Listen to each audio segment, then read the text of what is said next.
What if I told you one of the Saja boys wanted to become a demon? Not tricked, not forced. He literally applied for the position. And his death scene, that wasn't a defeat. That was his performance review. Hey, demon hunters. So remember when I proved all 5 Saja boys survived and Abby's banishment looks completely different from the others? Once I investigated why, it changed everything about how we see this character. Today, I'm going to show you why Abby isn't a victim like the other Saja boys. He's something much scarier, an employee who volunteered for evil. Let's dive in. Okay, so in my survival theory video, I showed you how the Saja boys had an emergency protocol. When Jinoo sacrificed himself, Baby didn't fight. Romance barely engaged. Mystery teleported away.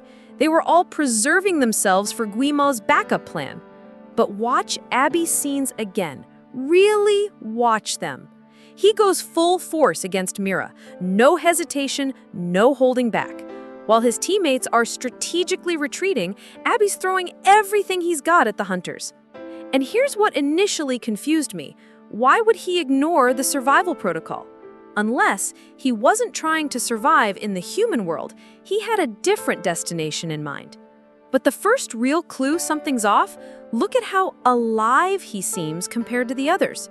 Abby, he's animated, he's present, he's engaged, talking numbers, thanking Huntrix, playing corporate politics. That's not how a prisoner acts. That's how someone acts when they're exactly where they want to be. Once I noticed his enthusiasm, I started paying attention to how he talks. And guys, this is where it gets wild. Listen to this line, and this is word for word from the movie.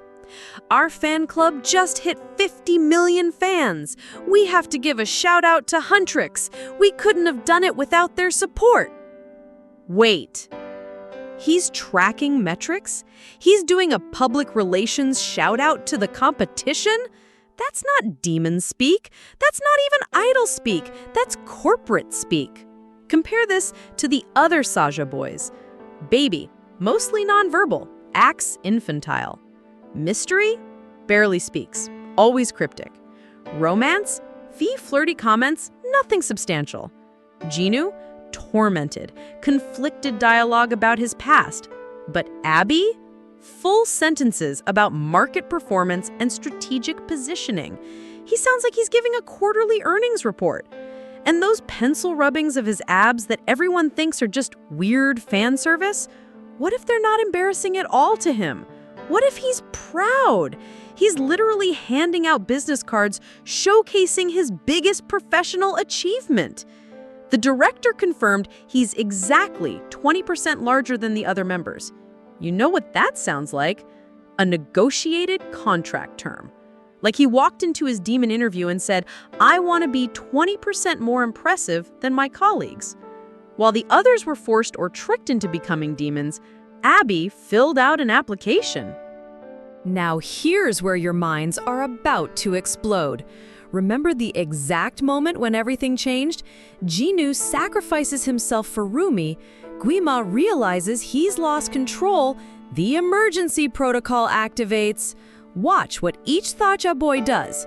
Baby instantly stops fighting, preserves himself.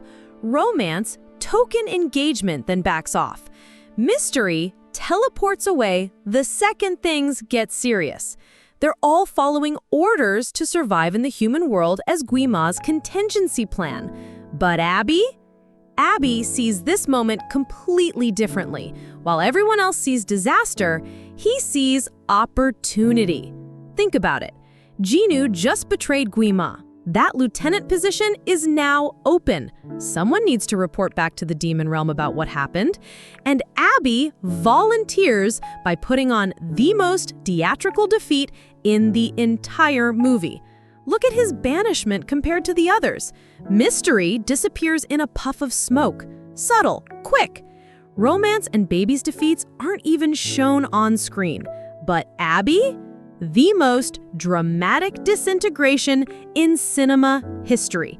Every particle animated, every flash of light calculated. Mira even gets a one-liner. No more abs. This wasn't him losing. This was him auditioning, showing Guima, I can sell defeat. I can make enemies overconfident. I'm not just muscle, I'm performance. While everyone else was trying to survive in the human world, Abby was gunning for a promotion in the demon realm. This reframes everything about the Saja Boys' dynamic. According to my previous theories, Baby was an ancient being forced into child form. Romance was stuck in his own loop. Mystery was hiding something dark, desperate to vanish. Genu was a tragic 400-year story, sold his soul to forget. These are all victims of circumstance, prisoners of Guima's control. But Abby? Abby looked at demon recruitment and thought, that's perfect for my 5-year plan. He wasn't dying. He wasn't desperate. He wasn't tricked. He saw what demons offered: power, recognition, a clear corporate structure, and submitted his resume. The other Saja Boys are trying to escape their fate. Abby is trying to climb the ladder. His banishment wasn't a defeat. It was a transfer to headquarters. So Abby's in the demon realm as we speak, but what's he actually doing down there? Think about Guima's current situation. He's weakened from the final battle. He has a rainbow barrier blocking him, not golden, meaning it's imperfect. His best lieutenant betrayed him. 3 agents stuck in the human world. Enter Abby, fresh from the battlefield, full of intel, eager to please. This guy just became Guima's most valuable asset because he knows human world operations, he was human once, Huntrix's exact fighting styles, he fought Mira directly, the K-pop industry's infrastructure, 50 million fans, where romance, baby, and mystery are hiding, the barrier's weakness, it's rainbow, not golden. He's not just getting promoted, he's becoming Guima's invasion strategist. While others cower in fear, Abby's probably presenting PowerPoints about market penetration. Sir, if we target these 3 demographic weaknesses in the barrier, we can achieve a 67% breach rate by Q3. But here's the darkest possibility. Remember that 20% bigger body he negotiated for? What if that wasn't just for strength? What if Abby specifically requested a form that could host something larger? Guima needs a new vessel to return, someone strong enough to contain a demon king, someone who understands both worlds, someone whose partial humanity might slip through the rainbow barrier's detection. Abby didn't just apply to be a demon, he might have applied to be the demon king. This completely reframes the threat level for movie 2. In the human world, we have 3 Saja Boys. Baby, ancient prisoner, conflicted. Romance, tricked into service, wavering loyalty. Mystery, desperate to disappear, wild card. They might seek redemption. They might try to resurrect Genu. They might even help Huntrix. But in the demon realm, we have Abby, not conflicted, not wavering, thriving. While the others struggle with their conscience, Abby's planning the next invasion. He's not a tragic villain you can redeem, he's a willing participant who's exactly where he wants to be. If he becomes Guima's vessel, we're not facing a wounded demon king anymore, we're facing a demon king with human knowledge of our weaknesses, understanding of both realms, corporate efficiency, and 0 regrets about his choices. The survival protocol saved 4 prisoners, but it also delivered Guima his perfect general. So, there you have it. Abby's banishment wasn't a defeat, it was a job interview. And based on how perfectly he executed it, he got the promotion. The next time you watch K-pop Demon Hunters, pay attention to how alive Abby seems compared to the others, how he takes initiative, how he tracks metrics. He's not a puppet, he's middle management.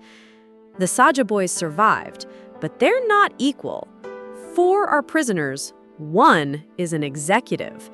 And that executive might become the next Demon King. What do you think?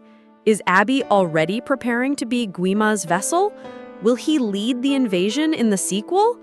Let me know in the comments. If this theory blew your mind, hit that like button and subscribe. Next video, we're diving into mystery, because his secret might explain exactly why Abby was so confident about getting that promotion. Until then, keep streaming Soda Pop, and remember, in K-pop Demon Hunters, sometimes the real horror isn't being turned into a demon, it's wanting to become one.